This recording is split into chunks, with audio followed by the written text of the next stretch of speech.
start. So, good evening and welcome to this Cabinet meeting for Torquay Council. We're not recording in progress. There we are. So we're not expecting a fire tonight. So clearly, if there is one, we need to. The alarms go off. We need to leave through the main entrance, and the assembly place is in the Town Hall car park on Lymington Road. Colleagues, if you have any devices such as mobile phones, please put them on silent, or probably better still, turn them off. June, this is our first hybrid cabinet meeting since we've been able to enter into a fuller term contract for this. Can you walk us through some of the logistics around this, please? Yes, Councillor Darling. So we are trialling the hybrid meeting arrangements with officers and councillors who are not members of the Cabinet having the option to join the meeting via Zoom. And we have a number of members that are joining us virtually this evening. And we're also live streaming this meeting via the Council's YouTube channel to encourage more people to engage in our public meetings. The proceedings of the meeting will also be recorded. So it's important to remember everyone needs to use their microphones that are here in the room with us at the Town Hall, and to make sure you switch them off when finished. So it's the green button that you need to activate them, and you do have a red light on when they are switched on. Can you please make sure that attendees present in person refrain from watching the live stream? We did have a number of issues with this last night at the Planning Committee, because this, or joining the Zoom link whilst being in the room at the same time, because this causes interference for our viewers. Okay, so the people attending in the virtual room in the meeting, I'll just let Andrew Barrand in. You again, going back to the days when we were holding virtual meetings, same practice applies to raise your hand function when you wish to speak, and then also declare any interest that you may have at a time. So as this is a trial, anyone that's attending the meeting remotely in the virtual room, if you lose connection, you will need to, the meeting will carry on. So you have the option to follow the meeting via the YouTube live stream. So Councillor Darling, back over to you for apologies. Thank you. So we move on to apologies. June, do we have any apologies? We've got apologies from Councillors Carter and Stockman. Thank you. Item 8 regarding a loan for affordable housing has actually been withdrawn from the agenda. We then move on to minutes from our last meeting. June, do you have a copy of those for us to consider? And that's been previously circulated to all colleagues. I'm happy to propose this from the chair. Councillor Cowell, are you happy to second? Happy to second. All those in favour, please show. Thank you. So that's carried unanimously. So we now move on to communications. So I will first of all go to Councillor Law. I understand you may have something to share under communications. Thank you, Chairman. Yes, this year as a council we're taking part in the Fostering Network's Foster Walk during Foster Care Fortnight, which runs from the 9th until the 22nd of May. The Foster Walk is an annual event run by the Fostering Network to raise awareness of fostering and the ever-growing need for foster carers in the UK. Every 20 minutes, another child in the UK becomes in need of a foster family. And this year, the aim of the Foster Walk is to collectively walk 5 million steps with all the people taking part throughout Britain in recognition of the 70,000 children in the UK who need our support. So we have a fantastic group of amazing foster families in Torquay, but we are always looking for more. And so when a child comes into care of the local authority as councillors, we become what's called their corporate parents. But in Torquay, we've taken that one step further, and even our officers consider themselves to be corporate parents for our children. And we're taking part in this event this year to raise awareness not just of the need for foster families, but also of our role as corporate parents, which, as you all know, is something that's very dear to my heart. So that's why we're all taking part in this event. There's 8 teams made up of council officers and councillors, and I'll let you know which team manages to do the most steps in a fortnight. So if you could all hurry up, I need to go for a long walk later. Thank you. Thank you, Cordelia. Councillor Long, do you have anything to share?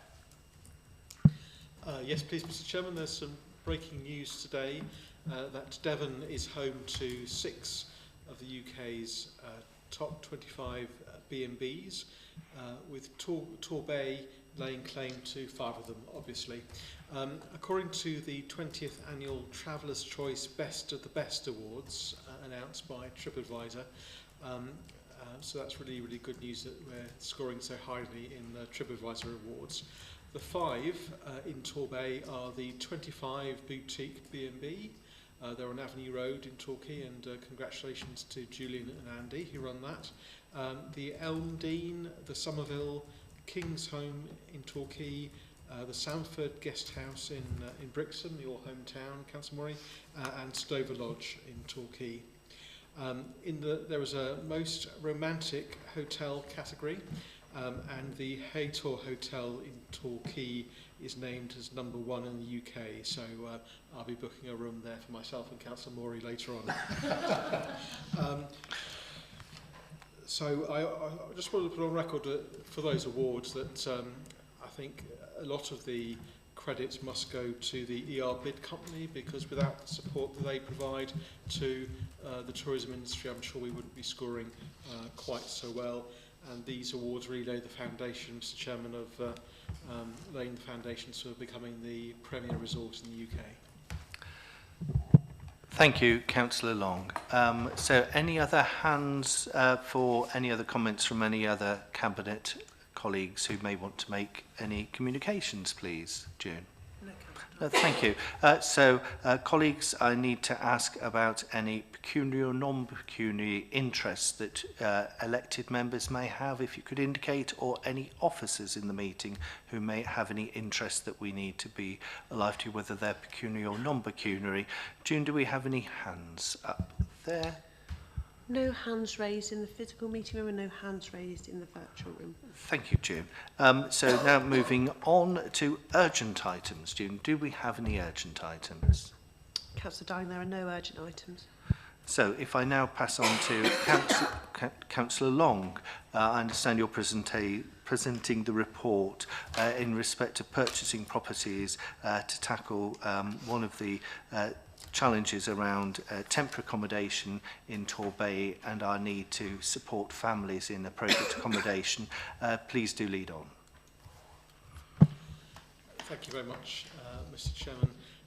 And just to say that there's an updated recommendation, so I'll be reading that out at the end so that it's all clear. But absolutely, so Torquay is experiencing a housing crisis. Even before COVID, there were persistently high numbers of people on the social housing waiting list and in temporary accommodation. However, COVID and the effects of it and the effects it has had on the economy, with people moving to coastal resorts or rural areas to work from home, and also the effects of the Airbnb trend is resulting in many people being evicted from their homes when the owners of those properties are either selling them to take advantage of the increased prices or indeed to make way for holiday lets, where people can make more money from holiday lets than long-term tenants.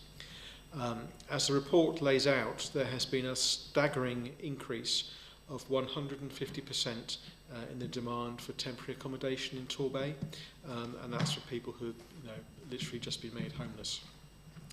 I can't be the only councillor in Torquay who has received a number of harrowing pieces of casework from people being made homeless because their properties are being made way for holiday lets or because their owners are selling the properties. My worst one was a couple in their 70s who have been tenants of their accommodation for many, many years, never had a problem with their rent, but their landlord was making way for holiday lets. We have very low numbers of social housing in the Bay and a high proportion of private rented sector, and the private rented sector is increasingly too expensive for those on lower incomes. In this situation, it is right for Torquay Council to intervene in the market. I think at this point it probably makes sense for me to read out the updated recommendation, which I'll do now.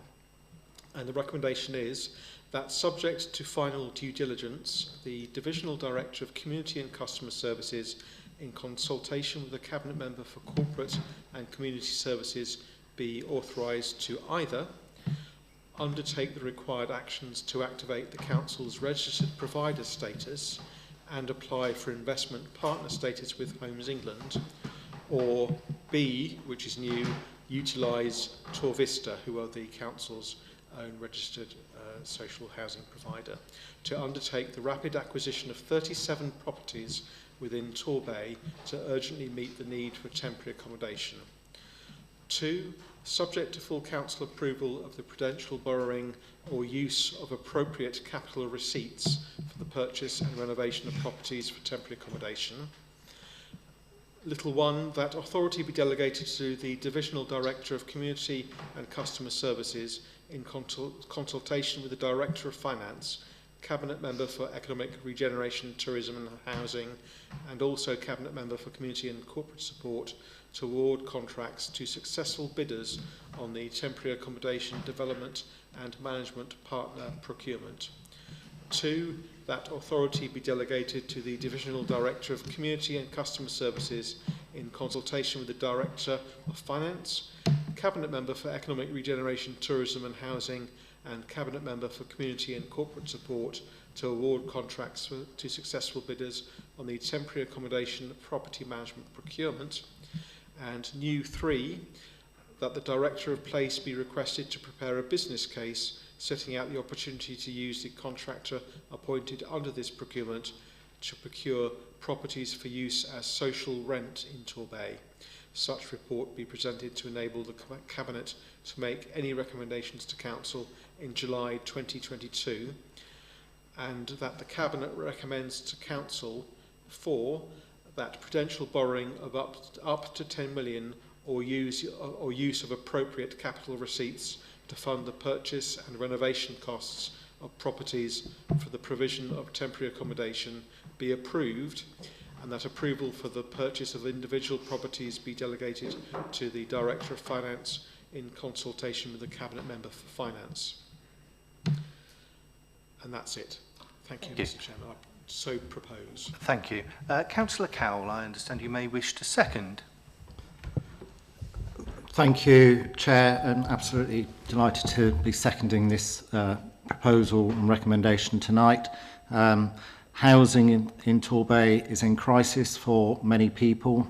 We know of the blight that creates for families and individuals that face uncertainty as to having a safe and secure roof over their head, which for me is the bedrock of the ability to run a meaningful life.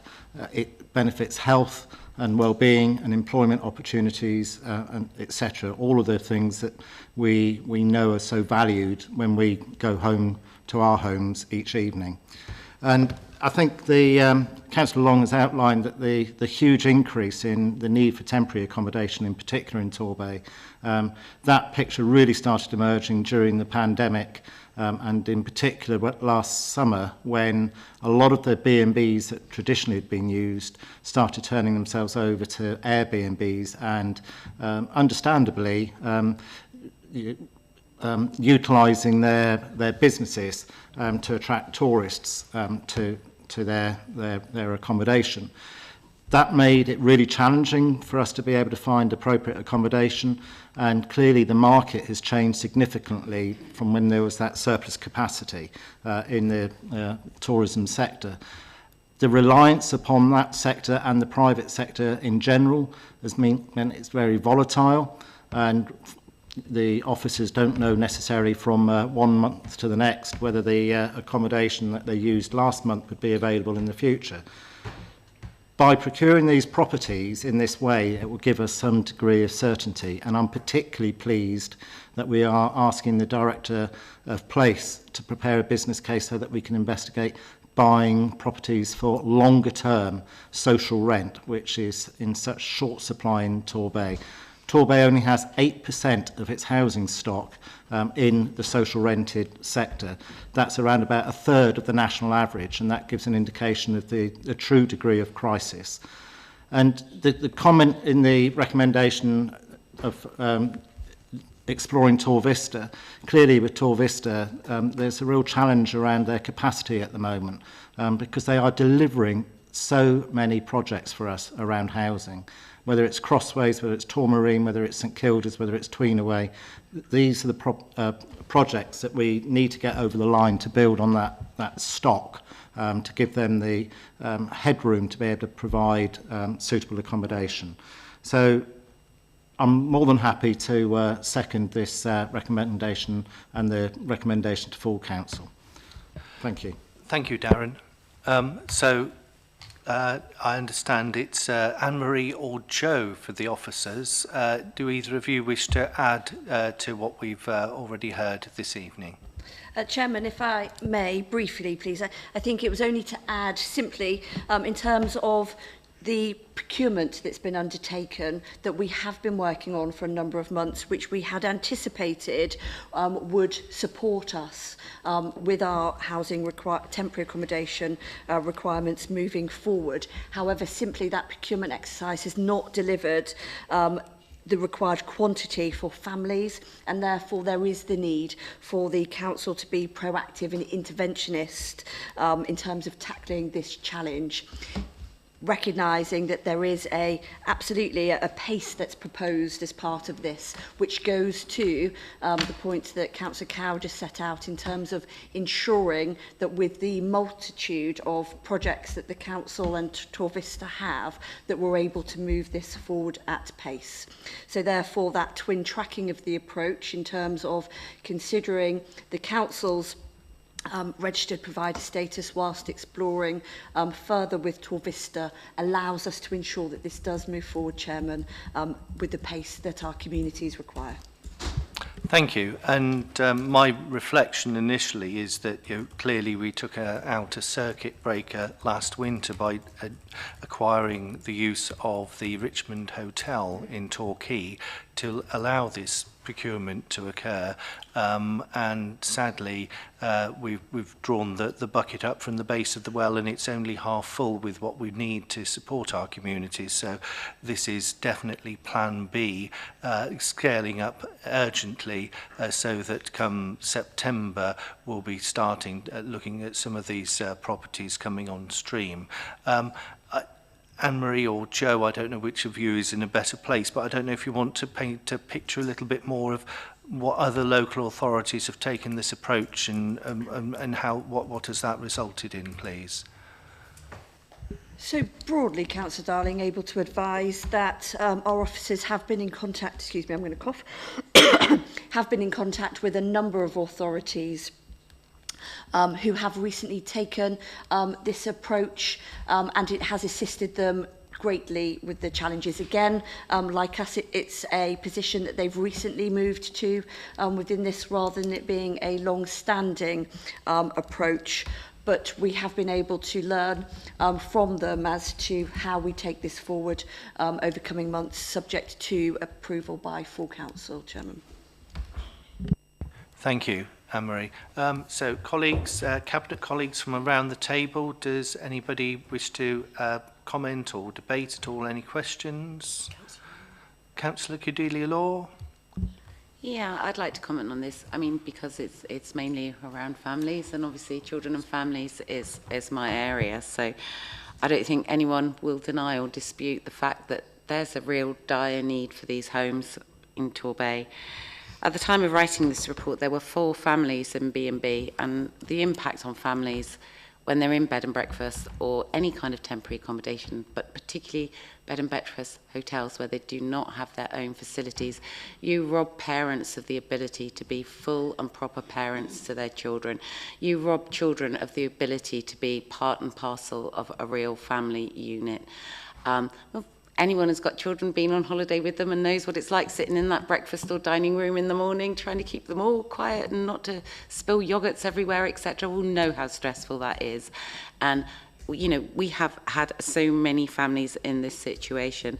As of the writing of this report, there were 4 families in bed and breakfast, but actually that's only the tip of the iceberg. This year so far there have been 13 additional families with 22 children that have been accommodated by children's services. So whilst the numbers in this report in themselves are shocking, actually they are not the entire number of families that need our help. This situation is not going to go away. It's getting worse. Rents are increasing, and understandably, many landlords and many people who've previously rented out their properties have decided to actually realise the uplift in the property market. No blame there, but in terms of what we can do for our families, we really need to be doing something much more radical than we've been doing for a long time, and I hope that this will actually go a long way to helping us with our families. Thank you. Thank you, Councillor Law. Anne-Marie, I've got just a further question I wanted you to unpack, or whether Joe's best placed, I'm not sure. It was just some thoughts from Martin, our 151 officer, and his level of comfort with this approach, because clearly he's the monitor who keeps an eye on the finances for the local authority. If he were here, I just wonder if you might be able to reflect what his thoughts, what his comments may be. So absolutely, Chairman, can confirm that Martin Phillips, his Section 151 officer, has been involved in this throughout. He and his deputy have been involved in, exploring and ensuring that the proposal that will come ultimately before full council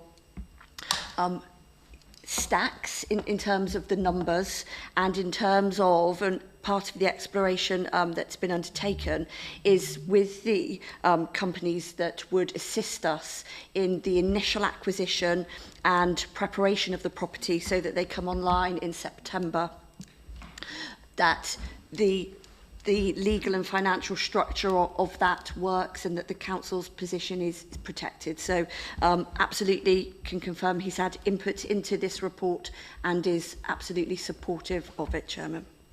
Thank you, and I'm mindful that this is a recommendation that is going from Cabinet to full council. I know that in the past, where there's been significant decisions, there's been an opportunity of having a presentation to elected members in advance of full council, and is that something that we should be able to facilitate, assuming the decision goes in the right direction after this meeting, Anne-Marie? Chairman, if that's how members would wish us to proceed, of course. Yeah, thank you. Thank you. I'm getting ahead of myself. So, colleagues, so any other hands raised, please, June, from any other Cabinet colleagues from around the table before I call any other outside of the room or virtually? No, Councillor Dine, we've got a number. Councillor Morey, I'm afraid. Are you? All right, Councillor. No, I was just pointing out to Cecilia. Councillor Morey, I confirm I've got Councillor Brown on my list. We've got a number of members wishing to speak outside the Cabinet. Councillor Darling, it's Councillor Chris Lewis, who's in the virtual rooms first. Thank you. Thank you very much, Chairman, and delighted that we can work in this way, where we can work from home into the Town Hall and from the Town Hall house. So, well done. Yeah, I welcome this report, and it gives some very good points and great opportunities. But as you said, Councillor Darling, it is a shame that we haven't had any briefing on this. I think this report came out 3 days ago, which gave the Conservative group no opportunity whatsoever to request more information from officers. We arrive at the meeting this evening and we find that there's a new recommendation. Why could that have not been sent out before the meeting so that we could have a look at it? Also, again, and I brought this point up on a number of occasions, there are a number of decisions delegated to officers rather than coming back to the Cabinet or indeed the full Council. So, although in many ways we welcome the report, it would be nice to be kept informed as we go along, as there is £10 million involved, and we don't know whether we can't ask those questions that we would wish to by officers And I can see that you obviously agree with me, because you have said, is the time to be able to have a briefing of members before now and the council meeting. So you clearly believe that this is a very important issue, and one that should have been brought up. I don't know why it's been brought up at the last minute, because clearly you've been thinking about it or had plans before. And it's a shame that you haven't included the opposition in those deliberations. Thank you very much. Thank you, Councillor Lewis. I'll take that more of a statement, and clearly at Cabinet we've highlighted that we do wish to make sure that members are briefed in advance of full council, which I think was the main point. And clearly this is a fast evolving situation, that hence the extraordinary Cabinet meeting that we're holding now. So, June, who do we have? Can I just say, Chairman, that I think 3 days before, when it's coming to Cabinet, the Cabinet must have known more than 3 days before. Therefore, Councillor Lewis, I think you're reiterating the same point, that short of notice. We've talked about that we're going to make sure that there's a briefing before full council, so that all members are in the loop as much as possible before those decisions are made around borrowing. So I can give you that reassurance, Councillor Lewis. Okay, well, can I ask a question on when did you know that this was going to come to Cabinet? Because if it only came out on the Friday, if it had come out before that, and you must have known that it was coming to Cabinet, why weren't the Conservative group given the opportunity to have a briefing by officers? Councillor Lewis, we've already discussed that when you have an opportunity to vote on this matter, you will have had a briefing, which is the appropriate way to do things. Councillor Lewis, we could have had a committee system, but you chose to go against what the public wanted, which was a committee system. We preferred that, but you chose a cabinet system. This is the system that you chose. So, Councillor Lewis, thank you for your time this afternoon. June, who else do we have, please? So next is Councillor David Thomas, who's in the virtual room. Great. Councillor Thomas, do come in. Thank you very much. So just a few questions, really, just to try to understand where we are. And I'm kind of delighted that you have changed the recommendation, albeit again at the 11th hour. I mean, it just seems to be changing as it moves along.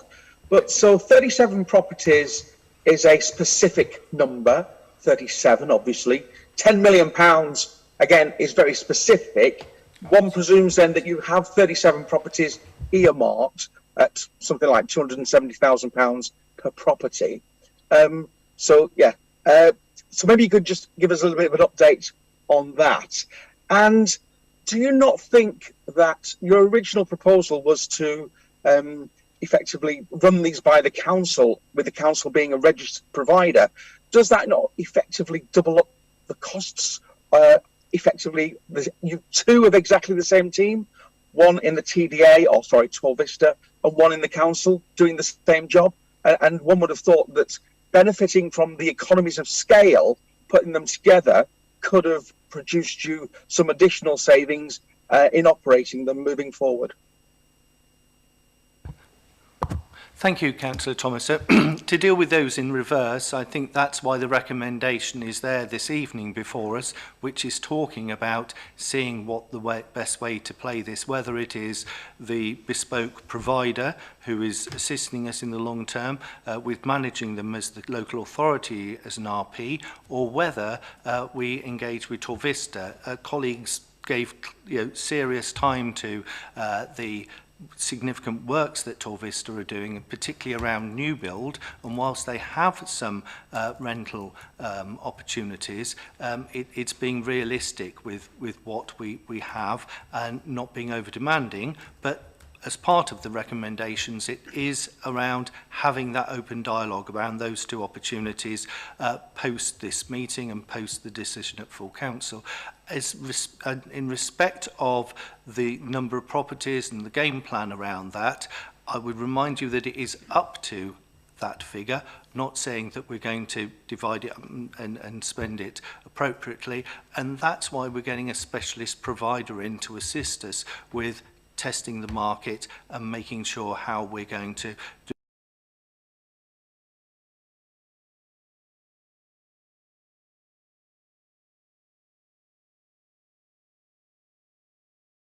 Please, thank you. Of course, Chairman, and members, as the report sets out at paragraph 1.13, there has been the work in terms of the sufficiency requirements for the Council, and the proposal that's before Cabinet tonight and will ultimately become before members is that in respect of family-based accommodation. What the table at 113 sets out in lines 5, 6, 7 and 8 is our assessment in terms of 2, 3, 4 and 5 bed requirements. The business case does make assumptions in terms of the average purchase prices for those properties, which is how we then equate that to the overall request from full council in terms of the borrowing requirement, Chairman. But absolutely, this is about meeting our sufficiency needs in respect of that family-based accommodation, and we know, particularly in terms of the larger accommodation, the report there sets out that in terms of 4-bedroom self-contained accommodation for temporary accommodation, again, which we're talking about, actually would be seeking to acquire 10 of those properties. Less in terms of 3 beds, significant number 22 in terms of 2-bedroom and 1 5-bedroom self-contained. That has been arrived at following an analysis of our demands for that over time. Of course, that's not an exact science, Chairman, but it is our sufficiency strategy that's informing that. Thank you. And Councillor Long, I understand you may want to just give some comments, and then Dave, I'll go back to you for a supplementary. Thank you.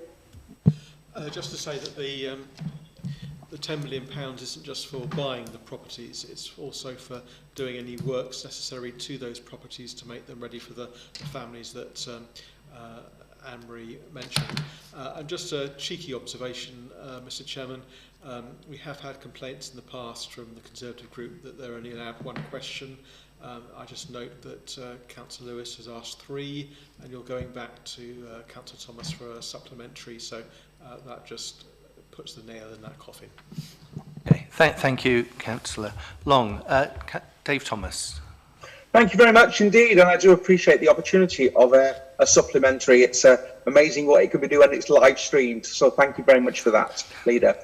So what I would say, my supplementary would be basically regarding the our sufficiency target of where we are at the moment. Is so the numbers that we've got in the report, are they the numbers that exist as of today, or is there some horizon scanning included in there? Yeah, so I'll go to the officers as they're better cited, so colleagues. That's fine. So it is a combination of our use hitherto, but also forecasting into the future in terms of it. And this is the minimum number that we believe that we're bringing forward at this stage. I think it's recognised that even over the last few weeks since this report has been in preparation in terms of those increasing challenges for our communities in terms of the cost of living crisis, and we're working currently in terms of how that could impact even further. So, Chairman, this is absolutely what we believe are our minimum requirements to be, and we will absolutely come back to Cabinet and Council as that picture develops, as we have the success of these properties for use as temporary accommodation, to build on that going forward. Thank you. So I'll go to Councillor Barrand next. Thank you, Chairman. My question is a couple of logistical type questions, really. It's obviously been described as temporary accommodation, so is there going to be a time limit set upon which it will a temporary resident to stay there? Let's say, for example, 6 months. And what will happen if the resident hasn't found alternative accommodation after that period? Will they be, put out on the street or whatever? And the second question is really relating. Are we aiming to have these family? It's been described as family units. Will they be family units, or is there a possibility of turning them some of these properties into HMOs? And the final part, really, it's been again described as family accommodation. So that's my final question. I'll stick at that. Thank you so much, Chairman. Thank you. Thank you. And I'll deal with that in reverse order. Clearly the clear aspiration is, you know, self-contained accommodation as much as possible. There may be opportunities where a block of flats might come available, and that might be an opportunity worth giving serious consideration to. And we need to be alive to that and work with our partner who will go through the selection process. But it's just being alive to the market and seeing what there is out there. But there is that clear aspiration of making sure that as much of this is self-contained accommodation. I'm sure the vast majority in offices may wish to reflect further on that. As far as the time limits, we've got this temporary accommodation and having to purchase it because there are severe challenges with our housing crisis in Torquay at the moment, and we are having families having to stay and individuals stay in temporary accommodation for unacceptable periods of time, and we need to drive more affordable homes for people, so that there'll be no self-imposed time limits on people, but clearly we don't want people to have to stay in temporary accommodation for longer than they need to, because if you're a family who have modest incomes and you're having to service the cost of temporary accommodation, that can be extremely financially crippling for you. So we would be wanting to move people on as soon as possible, but not out onto the streets, because that would clearly be self-defeating. Councillor Barron, Anne-Marie, was there anything that you may wish to add, or Joe? Chairman, if I may just emphasise, I think, in terms of the work that we do with those families in temporary accommodation, clearly the whole genesis of that work is to find for them permanent, stable accommodation, because that's where they will ultimately thrive and flourish. There will be no time limit. As you say, Councillor Darling, there are families that have stayed in temporary accommodation for too long. Sometimes that means at the moment, because of the challenges, them needing to move between different temporary accommodations whilst we find with them that permanent accommodation.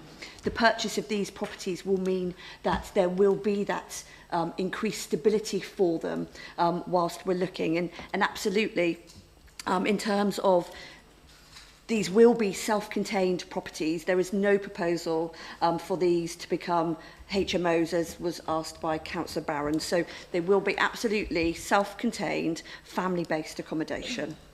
Thank you. Councillor Barron, did you have a supplementary? I do, actually, Chairman. I've got my third point, and also I've been listening to the very appreciated answers. Will there be a targeting to try and put families who are coming out of difficult properties, so they go into the temporary, so they're not actually homeless, or will it be actually aimed at people who are currently homeless? So that's a bit of a, I hope you understand that, if it's a bit of a question. Yeah, I struggled to understand it, partly because of the sound quality. Can you just put it again, Andrew, and we might have a better fighting chance? Will do, so, Chairman. I was saying, will it be targeting families that are about to become homeless so that they are not homeless, if you know what I mean? Or will it be targeting people who are already currently homeless? Right, thank you. No, thank you, Andrew. I think I understand. Yeah, so clearly, we've got to deal with what's in front of us. So we still have a large cohort of families who are homeless. This will be drip-fed over a period of months, and so it may be that some of those may be coming out of other temporary accommodation, but I suspect the vast majority will be new arrivals into the world of a housing crisis. But I don't know if officers have any reflections on that, please. Chairman, I think more broadly, they will be families to which we owe a housing duty. And that could be from a variety of circumstances that have led them to that point, Chairman. absolutely our intention would be in terms of ensuring that we provide that stability that I referred to earlier. That may absolutely mean that we move a family who are in alternative temporary accommodation to this. It will be about finding the right solutions for our families to give them that stability, rather than any strict rules in terms of it, Councillor Darling. Thank you. And thank you for those questions, Councillor Barron. I've got Cecilia Brown, Councillor Cecilia Brown next, if you'd like to put any questions. Yes, Mr. Chairman. I would like to know, with the two different sectors, the benefit sector for the people who are homeless and the private sector, we have two different rents here on both of them. How are you going to deal with it regarding levelling up, regarding housing?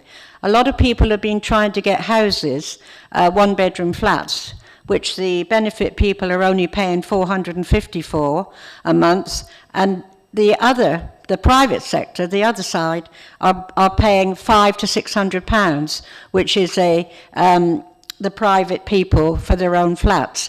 This has caused a gap in the situation regarding the homeless. How are you going to deal with this? Yeah, and I think we could, that's a whole nother meeting. Today is all about trying to fill the crisis, which is the temporary accommodation, trying to do it so that people have temporary stable accommodation, but also that is more financially sustainable for the local authority. So this temporary accommodation by its very nature is quite costly, and I alluded to that earlier on with people with modest incomes finding it difficult to actually rent temporary accommodation because it is of a higher price because of its nature. In respect of the longer term solutions, I would suggest that there's a whole suite of approaches that we need to adopt. We need to be refreshing our housing approach to drive more affordable housing, developing those relationships with providers and seeing how we can achieve more affordable housing and genuinely affordable that is both regulated social housing, but also affordable to heat in the crisis that we face with cost of living, particularly in the longer term. So this is more about that temporary situation, Councillor Brown, if you understand. Thank you very much. Okay, thank you. So I think Councillor Lewis says we've only got one item on the agenda. I'll go around the block once more. I'll just ask Cabinet colleagues whether you'd got any reflections on the debate so far. No? Okay, so I've got Councillor Lewis. I understand you have a follow-up question. Many thanks, Mr. Chairman. Thank you for letting me ask a second question. Certainly unusual. Can you tell me whether the 10 million and the properties that we are going to purchase, will they be spread over the three towns of Brixham, Payton and Torquay? And that's the question. Yep, and I think that the reality is that is highly likely to be the case, that we do need to make sure that there's a reasonable spread of that accommodation, but clearly we're no experts. That's why we're going out to the market to find somebody who is an expert in this area, and it may be that there are certain clusters of certain accommodation throughout Torquay that is that lends itself to this, but we're not going to second guess the experts. That's why we're going out to procurement. So do you have a supplementary, Councillor Lewis? Oh, no, purely the reason for asking the question is so that Brixham get their fair share, Payton and Torquay. It'd be better if we had a cluster, as you mentioned, in each of the towns, so that we can help those people in those towns where the most needy.